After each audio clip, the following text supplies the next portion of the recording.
show you how we can make a water glass in multiple different ways. There's many options in Onshape. It's all about which one you want to choose and keeping your model tree on the left as short and concise as possible. So what you can see, I've typed into Google, I have got my water glass here. We're going to go with this really simple one to start with. You can see pretty accurate in terms of how thin it is. We've got the slightly thicker bit at the bottom.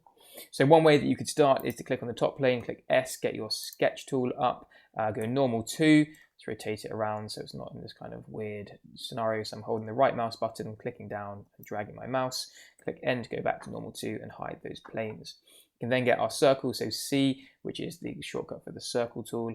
Click on our origin, move it out. Let's go for 50 as our base diameter.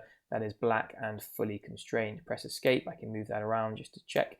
That looks good. I then want to extrude this, so Shift E is extrude. It automatically selects that for me, and let's make it, say, 110 millimeters. Right mouse button to move around, and we can see that it has gone up.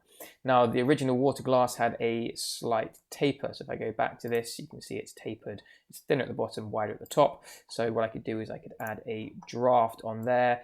3 degrees, could be a little bit aggressive. Let's go for 2 degrees. I can green tick that, and I now have the basis of my glass. Obviously it needs to be hollow, so I'm going to go up to here and click on the shell tool, and I'm going to click on the face I want to remove, and we then have a nice hollow section. It's about 2.5 millimeters, maybe a bit too thick. Let's go for 2, and I can click on the green tick. Now you don't want to drink from this sharp point, so I'm going to go up and take my fillet tool. I could use an edge or a full round, so I could click on the full round. First side, outside, the second side is the inside, and the final side, the face to round, is the top part, and it automatically does that full round for me with tangent propagation, meaning the full round is tangent to this outside and inside face. And I can green tick that. And there is a very simple way of making a quick water glass. That's one option. Another option, if I delete this, is I can get my planes back up by clicking on P on the shortcut. I could potentially make another plane. So I could go up here and I could add another plane, and I could go up by my 110 millimeters, green tick that. I could sketch on this bottom plane, so I could get S, click on there, go N for normal 2, hide these planes, get my circle. What did we make it? We made it about 50 last time, didn't we? So 50 there. I can right click and I can confirm my sketch. I can go back to this new plane and I can sketch on there as well. Go normal 2, press C. I can get my circle, and let's go slightly bigger. What will look okay? Let's go for a 55. Yeah, that should look okay. Green tick that. Now, what tool could I use? I've got 2 profiles. I could go for a loft tool. So I could choose this profile, and it will join the 2. I don't need anything else. I can green tick that, and I could potentially go for the shell tool again. It's probably going to be the most sensible way to remove this inside piece. Let's go for 2. And that is good. This time I'm going to use a different type of fillet. I'm going to use the edge fillet. So I'm going to click on this edge and this edge. It's way too big at the moment. So let's go for 1 millimeter. And we can see that because, what did we make this? I think we made this roughly 5 probably in distance. No, I can't remember what we made it. You can see that that has now rounded that top part. Green tick. That's looking good. What other way could we do this? Just delete all of these. Another way we could do this is we could choose our front plane. We could start a new sketch on this front plane, click N to go normal 2, and I could draw a line vertically up. Press Q for construction. I can green tick that in a second, but make it 110 first, fully constrained. I can then get my line tool again, and I could go out here like so, and I could make that 25 millimeters. I could go up to here, drag across to constrain that, and over like so. And I could make this shortcut D for dimension tool, click on here, and I could make this, what was it going to be, 27.5, because we made the last one 55.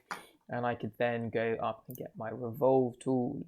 So faces, I didn't fill in my piece, that's my fault. We don't want that to be a construction line. That's now full. I can go over to the revolve, and I can get my face or edge to revolve, which is going to be these ones. my revolve axis. I could have done it with the construction line. That's now a surface. Do we want it to be a surface? We probably want it to be a solid, so it's going to go faces this time, which is the face there, like so.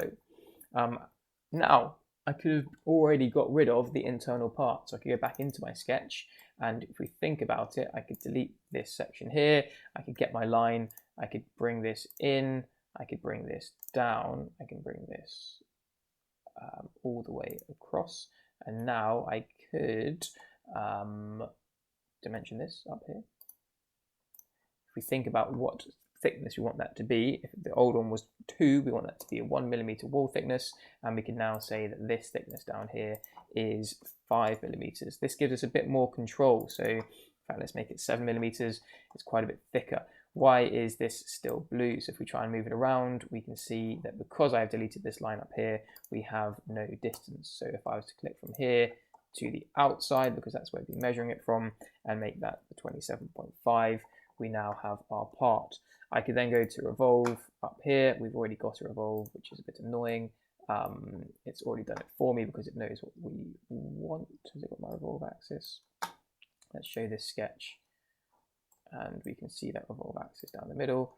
I can green tick this. Let's get rid of this old revolve. Sorry, that's getting messy. Let's just start again.